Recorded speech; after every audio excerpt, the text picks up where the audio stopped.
Welcome back. South Africa is reeling as the looting and unrest continue across Gauteng and KwaZulu-Natal. People are dying, police are being shot at, shopping malls looted and others set on fire. The economy is being destroyed and there are warnings of possible food and medical supply shortages. Former National Director of Public Prosecutions, Vusi Pikoli, is urging President Cyril Ramaphosa to declare a state of emergency before it's too late. Advocate Pikoli joins me now for more. Thank you very much, Advocate, for speaking to us on Newsnight this evening. So first off, we have a national state of disaster in force. How is a national state of emergency different? What would we be able to achieve under a state of emergency that would better put us in a position to manage the ongoing conflict?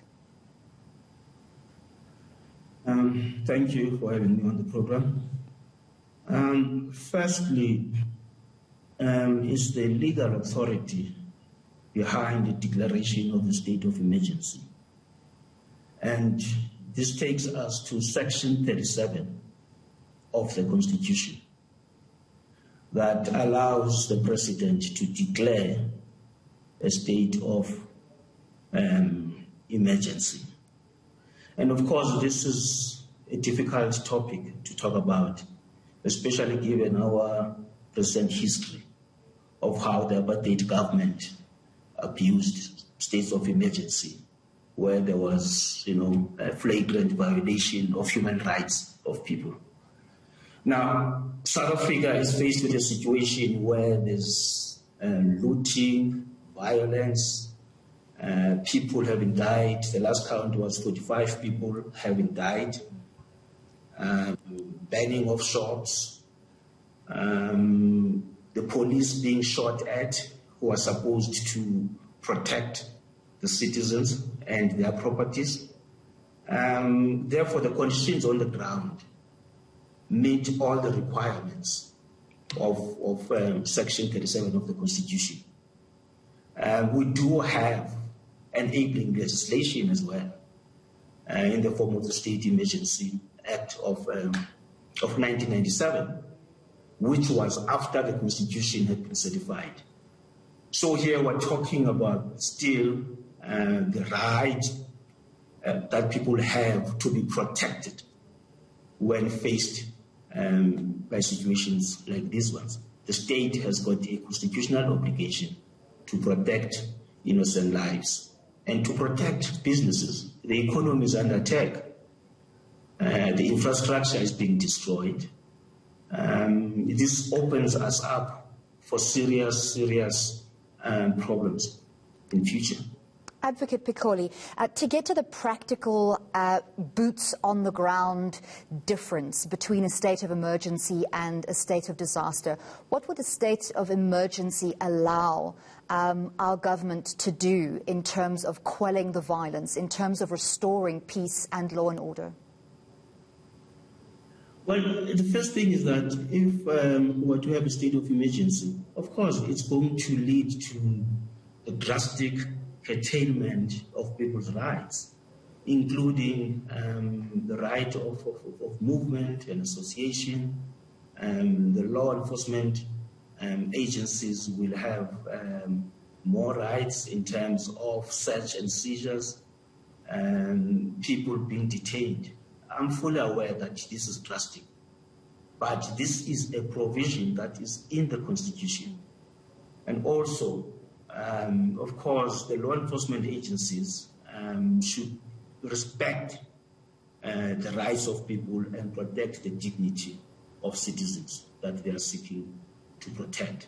So it will give them more powers, but at the same time, Parliament has got a role to play, because Parliament, firstly, this will be for a limited period of time, and the Constitution allows for 21 days.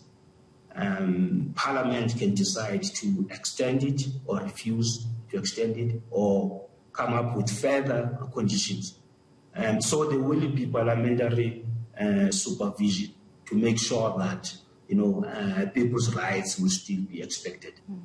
But like any other right in the Bill of Rights, it's subject to the limitation clause. And also, unlike during apartheid, the jurisdiction of the courts is not ousted. So the courts can at any time inquire into the validity of the state of emergency.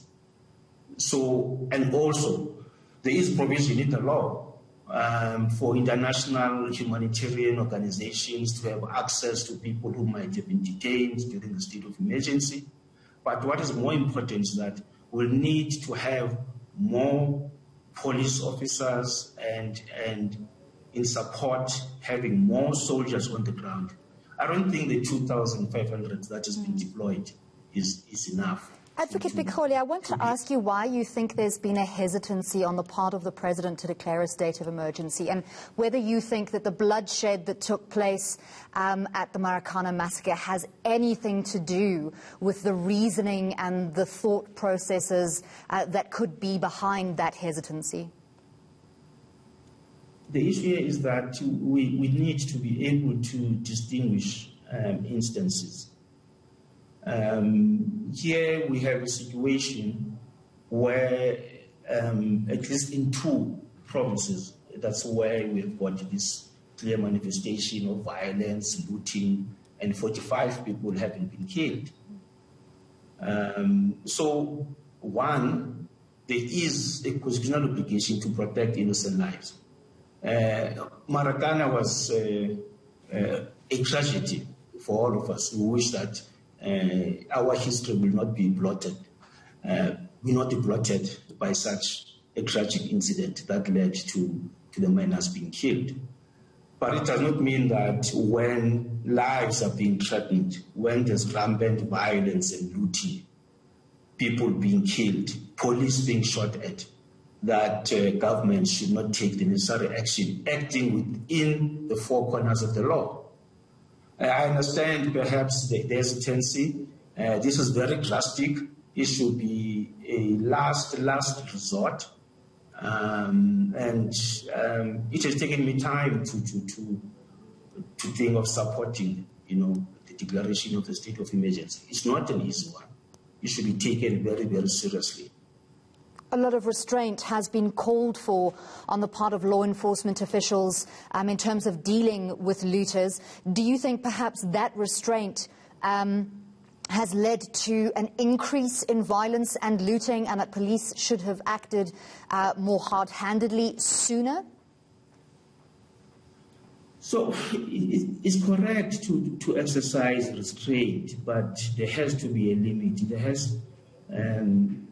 We must reach a situation where enough is enough, that the priority will be to protect innocent lives. People are losing their jobs. So still, it does not mean license to do as the law enforcement agencies would like to do.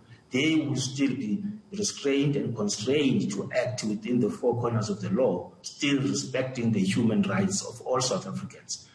But the situation seems to be getting out of control, and we are seeing instances where we might have racial violence flaring up in some quarters. We have seen some videos in the social media where some communities are protecting their properties and their children and their lives against other communities. The situation has got to be stopped right now, and the law enforcement agencies seem to be overwhelmed and to be clearly outnumbered. We've seen instances where the police just watch people who come in and loot. And this is not to undermine the fact that, we've got serious socio-economic problems facing the country. We have got unemployment, but this situation is going to make it even worse, because people who have jobs will be without jobs. The people who have started their businesses have those businesses destroyed, and most of those businesses are not even insured. So people have spent their lives trying to save to be able to set up their own businesses, and all those things have gone up in smoke. Advocate Pikoli, last question to you before we run out of time. Lots of people, I think over 700 people so far, have been arrested just in the last 2 days with regards to looting and violence and unrest. Do the courts in South Africa have the capacity to process these cases? Do police stations have the capacity to process the evidence at hand? We're sitting with a legal nightmare on our hands. I fully appreciate that, because that's a systemic issue that our criminal justice system has faced over a long period of time. But also it does not mean that we should be helpless in the face of this violence, and the wrecking of people's lives. Yes, the courts are already overloaded. COVID has added to the workload and the backlogs, but we just cannot allow a state of lawlessness. There has to be action. We can't allow impunity, because it's going to encourage more lawlessness in our society. Well, thank you very much again for taking the time to speak to us on this Tuesday evening here on Newsnight. That was Vusi Pikoli, Advocate Pikoli, former head of public prosecutions, and he is campaigning actively for a state of emergency to be called by the South African President Cyril